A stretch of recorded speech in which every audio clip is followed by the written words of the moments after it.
Welcome to the Halley Elise Show, featuring your host, empowerment psychic Halley Elise. She is an author, psychic, and media personality, and has been listed as one of the top 100 psychics in America.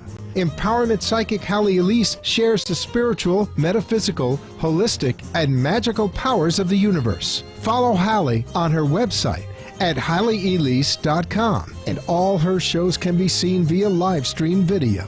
Now, here's your host, empowerment psychic Halley Elise. Good evening, everyone, and thank you for tuning into the Halley Elise Show. This evening, I'm going to take calls, so I'm going to give out the number right away, which is 888-565-1470. Once again, that's 888-565-1470. This evening, I'm not taking calls as far as to give you psychic information. So don't go, oh, boo. Remember, that's the third week of the month. I will consistently do it on the third week of the month. But this evening, I really want to talk about, what does spirituality mean to you? What does being spiritual mean? And the reason that I bring this up is because I've had some things pop up, and I thought that have been, I'm going to say, really interesting, in the sense of, you have people in the, quote unquote spiritual field, and then they turn around and do something such as talking poorly about somebody. Or you have someone who walks around saying, bless you, and then runs over the neighbor's cat and says, well, it deserved it. It walked behind the car. So those types of things, in my opinion, aren't really construed as spiritual. And I want to make the distinction. For me, it's not specifically being a pious religious person. You can be that, but also be spiritual or not. I mean, somebody could go to church or synagogue on a consistent basis and find that on the weekends they're out carousing and they're taking advantage of people, or perhaps they're gambling and stealing from people. So the point that I'm trying to make is, you can have a persona that is not specific to being spiritual, or if you will, an ideal, or if you will, a belief of being spiritual. So if you will, give a call to 888-565-1470 if you want to voice your opinion and tell us what you think. Matter of fact, I was going to ask our producer, as well as our lovely tech individual, if they would chime in this evening and give us their opinion. So I'm going to put Freddie on the spot and say, okay, Freddie, what does being spiritual mean to you? It means being all-knowing. All-knowing. Can words, you elaborate? Everything that comes to you, you accept it. So that you can have beliefs in different religion. You have different beliefs. There's nothing that's right or wrong. You just take what comes and then you analyze it because it has a message in life. Okay, so if I'm understanding correctly, being spiritual means you are allowing things to flow into your world, you accept them, and then you process what their purpose is. Exactly. Is that correct? Exactly. Okay, so Ken, what's your take on being spiritual? It's one of the world's most profitable enterprises. That's true. Okay, but do you have, if you will, a personal belief as to if it has value, what it means? What would it mean to you, per se? I think you're asking the wrong person. I'm an atheist. Oh, wait a minute. Wait, atheists can't be spiritual? Do you not, let's say, appreciate nature or trees? Or no, I don't mean to be facetious, but there's a different viewpoint on things. I would not call that spirituality necessarily. Yes, sure, everybody appreciates nature. Well, not everybody. No, not everybody. That's what I'm asking. Many people appreciate nature. You don't have to feel that was God created necessarily, or use whatever higher power word you choose to use. Right. You don't have to feel that was created by intelligent design in order to appreciate it. So I love the ocean. I love the mountains, like everybody. Well, not everybody, like a great many other people do. But I don't necessarily believe that I love them because God put them there. Okay. Well, see, and this is why I'm asking, because everybody's view or belief system or opinion or interpretation, perception of being spiritual or living a spiritual life is slightly different. So thank you. The point that I'm trying to make is we have a certain perception overall, we'll say in general terms, what spiritual is. And we believe that somebody is supposed to conduct themselves in a certain fashion if they are a spiritual person. Now, what I find ironic about this is, as I said earlier, you could have somebody who goes to church or synagogue or a mosque, because I don't want to be prejudiced here, whatever that, if you will, structure is that represents your spiritual beliefs. You can go on a consistent basis. You can do prayer every day, and yet if you don't feel it within your heart or it's not internalized, then perhaps the word spiritual doesn't apply to you. You can say religious, but maybe not spiritual, and yet you could perhaps be spiritual, meaning that, like Freddie said, you can interact with everything, allow it, process it, understand what its value is in your world, and continue to move forward. And perhaps that is spirituality and has nothing to do with religion. Now, I find it interesting because I've spoken with rabbis and with priests and ministers and people from all different denominations, and each one of them has a slightly different perception. For me, it is not a matter of just accepting everything, but it is a matter of allowing. So I agree with Freddie in the sense of allowing. But it is also, if you will, monitoring your own behavior as to how you respond to things, how you respond to what's being thrown at you, as well as being as kind or as compassionate or as patient, which is a toughie, as you possibly can be. And as I said, there have been a couple of things that have popped up, and this is why my mind went to this topic. Let me give out the number again. So if you have an opinion, we'd love to hear it. It's 888-565-1470. Once again, the WNN phone number is 888-565-1470. Okay, and if you feel compelled to share, please call in. All right, so I'm going to get back on track here. What had happened, which I found really fascinating, is a gentleman that I knew had gone to an expo or a convention or something of that like, and supposedly ran into somebody who knew me. And supposedly, and I say supposedly, it's kind of like, when you go to court, if you haven't been proven guilty, then you can't really say that they did it. But called to tell me that this person engaged them in conversation, asked about me, and then proceeded to say all sorts of, I'll just say negative things about me. And I said, oh, really? I'm surprised to know this person for a long time. Wonder why. Okay, well, thank you for letting me know. And, their take on it was that since they know me, since they like me, they wanted to warn me and also to let me know that this person is doing that, and that they, in no uncertain terms, told this person that they shouldn't be doing that, they shouldn't be saying that. I said, okay, got off the phone. Now, I got thinking about it. I don't feel it. And what I mean by that is really and truly so much of what I do is sensory. It's a matter of what I connect with, what I sense, my perception. And when I got off the phone, I thought, there's no angst there. There's no, if you will, trueness for me that this person was offensive or that this person said something derogatory. Now, this didn't mean I didn't believe the individual who called me to tell me this information. It simply meant that there was no sting. There was no need for me to have concern. That's the best way for me to put it.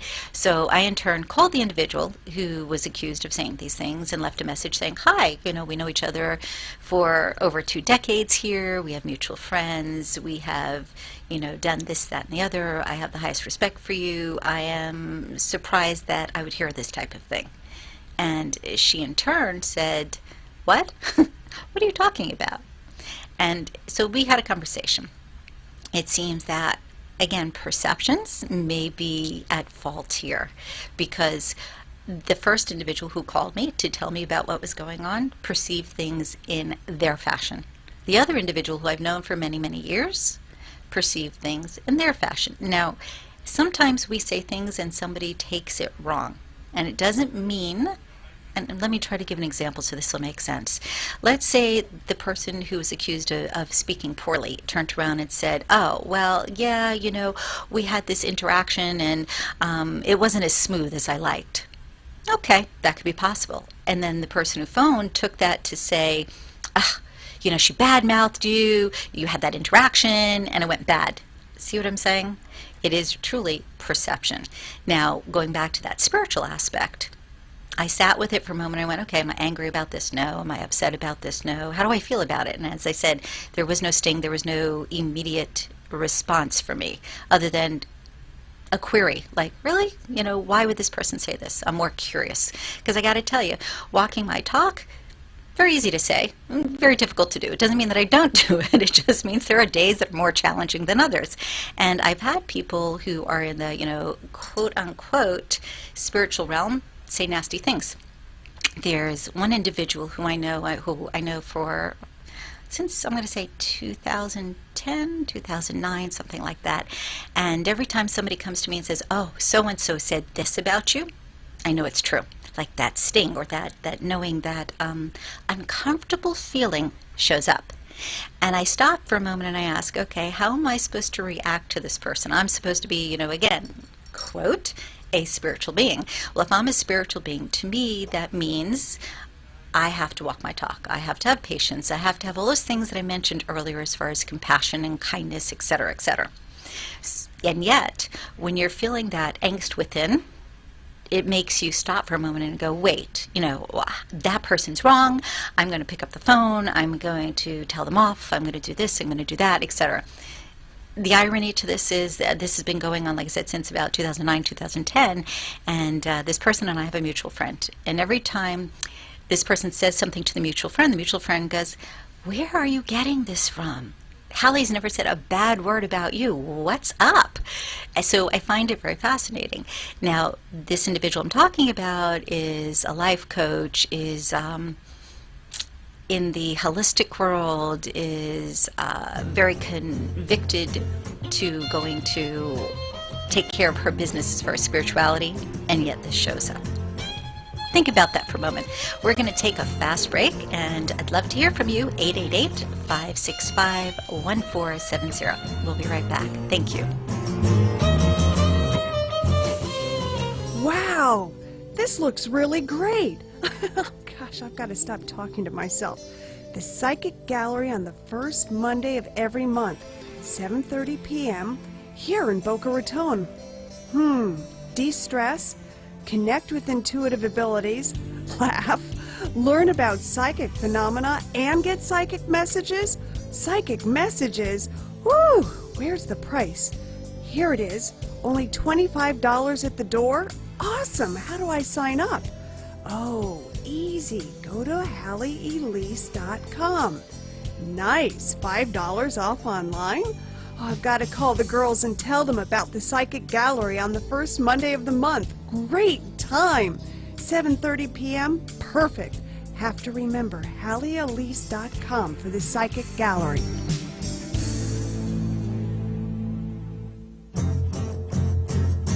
You're listening to Empowerment Psychic Halley Elise, and she invites you to visit her website for more information about all that she does at HalleyElise.com. Now, back to your host, Empowerment Psychic Halley Elise. Oh, dancing. Hi, everyone, and welcome back to the Halley Elise Show. As I started earlier, we're talking about spirituality or being spiritual. What does that mean to you? And I was giving a couple of examples of different scenarios that have taken place and responses and all that fun stuff. And we have one of the other producers in the room, and I'm going to ask her, pick her brain for a little bit, and that's Linda, because you heard from Freddie, and I can hear from Linda. So what does being spiritual mean to you, or what does spirituality mean to you? To me, it's a heightened awareness of the omnipresent hierarchy or power of the universe, which can be in everything and everywhere. Awesome. Omnipresent. Awesome. So if there is an awareness there, does that mean there's any sort of accountability on your part? Accountability for how you interact with that universal power, yes. Okay. And what would you say that includes? Positive interaction. You kind of, what you put out spiritually is what you're going to receive back spiritually. Okay, so you believe in the law of karma or the law of return, yes? I do. Okay, awesome. Thanks, Linda. And Freddie's throwing his hands up. Why? What are we missing here today? Can't hear? You can paraphrase what I said. Oh my goodness. Okay, so in case you didn't hear, turn the volume up. Hey, what's going on here? You did nothing, huh? Okay, you know what? Go over to the mic and say it again. Come on, come on, come on. No, no, I want to hear your lovely voice. Paraphrase it. Linda, come on. Oh my gosh. Don't you put the camera in. Oh, keep talking. Okay. All right. Thank you so much, Halley, Absolutely. for asking me how I think about this. I think of it as an omnipresent, everywhere power, or hierarchy of the universe, a power that exists. And some people have a heightened awareness of it, and some people don't. And I asked too about like your accountabilities for his interactions since they didn't hear you before. I'm repeating Yes, it. from across the room. That's it. Accountability, yes, there is accountability for how you conduct yourself in the universe. If you are in a positive, conduct yourself in a positive manner, I think what you give out is what you receive back. Right. And I think everybody heard me say as far as, that law of return or karma. Thank you. Exactly. Thank you for asking me. My pleasure. I'm going to give out the number once again. I think I've scared everybody. They're like, no, don't make me call in. You're not giving a psychic reading. What's up with that? So it's 888-565-1470. Once in a while I have to throw something out there that throws everybody off. It's fun. But here's the thing. People a lot of times say to me, oh, you're spiritual. I have to think, what does that mean? I mean, all kidding aside, what does that mean? I don't profess to be a spiritual being. I don't profess to know everything. And by the way, anybody who you go to for any sort of help who tells you they know everything, run. Seriously, run as far as you can. Because if they tell you they know everything, then they're selling you a bill of goods. Nobody on the planet knows everything. And I don't care how good you are or how proficient you are at your skill, whether it is being a life coach or it's being a psychic or it's being a physician. Nobody knows everything. So really take that into consideration. But back to the idea of spiritual. You see, I do that 360 thing again. I do this full circle from one end to the other. For me, it's less about, if you will, aspiring to spirituality or a spiritual life, and more about just being in my life. And as I mentioned, there were a couple of things that took place, and I mentioned something that took place a while back, but I'll mention something that's even more recent, or I should say within that recent realm. I guess it was just before the 4th of July, something took place. And I found myself getting upset, and then I found myself asking myself, okay, what's the purpose of this? And, what's the reason for this? And do I really want to be upset? And how do I want to interact with this? And it was involved with another individual. And when I finally just sat quiet for a moment, I went, okay, this is silly. There's no reason for me to get upset. I understand circumstance. I understand what's taking place. Take a deep breath, get a good night's sleep. All is well. And it almost sounds like it's too simple, but really and truly, it is that simple at times. I was telling my kid earlier today, something was going on, and I said, when's the last time you meditated? And the response was, last Tuesday. I said, oh, that's great. Last Tuesday. I said, how's that working today? Take 5 minutes. I'm not suggesting you take a half hour, an hour. And for those of you who go, that whole meditation thing, I can't sit and be quiet for that long. I can't sit still for that long. I can't. You're right. The more you tell yourself you can't, truly. If you believe it, it's true. But ask yourself if you can take 5 minutes. I mean, really think about it. How often in a day do you have 5 minutes that you can spare? Breathe. Seriously, just breathe. Get centered. So if there's something chaotic going on at work, there is something difficult in your life, breathe. That, to me, if you will, is spiritual. That idea of getting still, of getting grounded, of getting connected to that oneness, to the divinity, to, if you will, universal intelligence, to nature, if that's what works for you. Taking that time to just be still and to connect makes a huge difference. What I think is fascinating, too, is anybody who does prayer work, anybody who does breath work, yoga, meditation, tai chi, qigong, we could go down the list, there's quite a bit, tends to be more tolerant overall in their life. They tend to be more patient. They tend to be, on the whole, more loving. Does that mean it is apropos for everyone? Absolutely not. Individuals are individuals, and they, if you will, the core essence of who someone is remains who they are. Meaning, if you have someone who has discontent deep within their soul, they may be able to, on the surface, to appease that, but unless they really allow themselves to process or to, again, I'm going to use the word accountable, be accountable for themselves, it's difficult for them to stay in that, quote-unquote spiritual state. It's something that needs to be worked on. So something to think about. And if you're driving while you're listening, obviously this is much easier than me trying to do a meditation with you and telling you to keep your eyes open, right? I will give you a quickie though, and that is when it comes to breathing, sometimes even that can be a distraction. Somebody says, oh, well, I can't take a deep enough breath, or there's too much going on, or their mind goes in other places. There's something called metered breathing, and I think I've mentioned it on a show or two, and it's something I use in my meditation practice, which I think is just amazing because it's so effective. But the idea is to breathe into a count, hold it for a count, and breathe out to a count, and hold it, and then repeat. So what I'm going to do very quickly is just a little 2-second thing. Try it with me. See how it works. See how it makes you feel. Okay? So breathe in, 2, 3, 4, 5. Hold, 2, 3. Out, 2, 3, 4, 5, 6, 7. Hold, 2, 3. In, 2, 3, 4, 5. Hold, 2, 3. Out, 2, 3, 4, 5, 6, 7. Hold, 2, 3. Now that simple little counting, if you listen to it, if you are actually counting in your head as you are breathing, you'll find that your muscles relax. You'll find that tension within your psyche itself starts to ease, and you become, if you will, looser. And it's something that you can do literally in 3 minutes. I mean, I did it for a couple of seconds, but even if you're driving, as long as your eyes stay open, you can do it. You're at a stoplight and somebody just cuts you off and you're agitated. Stop and just say, okay, I'm going to breathe in, 1, 2, 3, etc. And so if you want to know the pattern, there are several different, but this is probably the easiest because some people find it more difficult to breathe out for a lengthier time, as well as finding it difficult to hold. So just think, the pattern is breathe into 5, hold to 3, breathe out to 7, hold to 3, and repeat. Set your clock, set your, if you will, alarm on your phone for 3 minutes. Try it a couple of times a day. Watch what happens.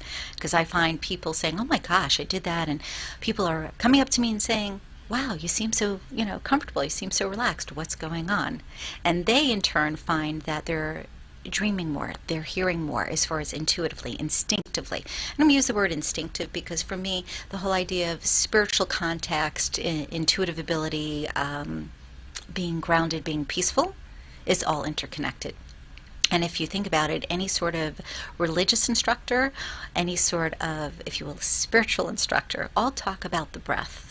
And you'll hear me mention it so often on different shows, whether it's at the Psychic Gallery on the first Monday of the month, or it's on the show here each week, or it is in my office.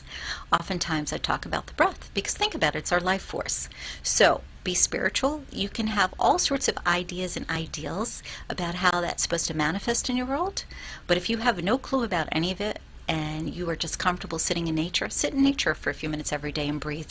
Seriously, watch what happens. You'll find that life becomes a little easier. The thing about it is when we find that everything in the world is against us because things are not moving as quickly as we like, or they are not showing up in the way that we expect them to, when we get angry about it, that kind of cuts into our spirituality. It cuts into that, if you will, natural flow of things. Esther Hicks with the Abraham Teachings talks about attracting things and how we do that.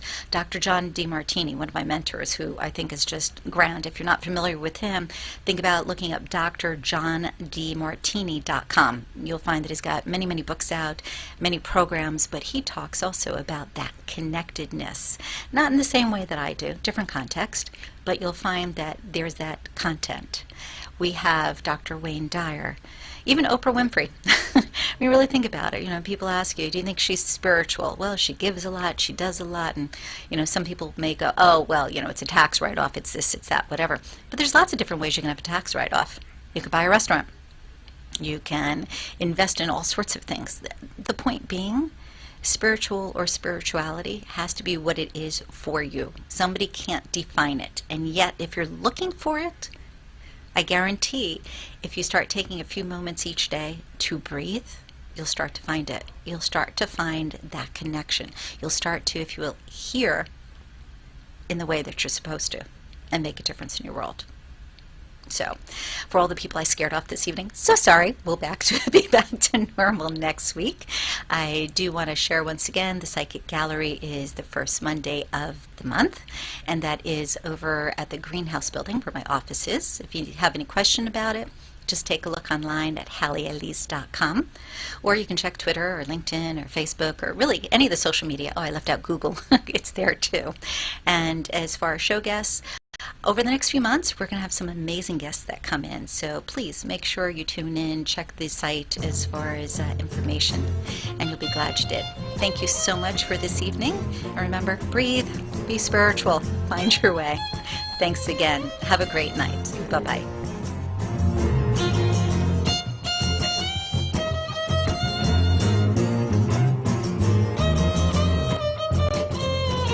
Be enchanted and delighted. Connect each week here on WNN for the Halley Elise Show. Also on Facebook and at HalleyElise.com. Thanks for tuning in. The opinions expressed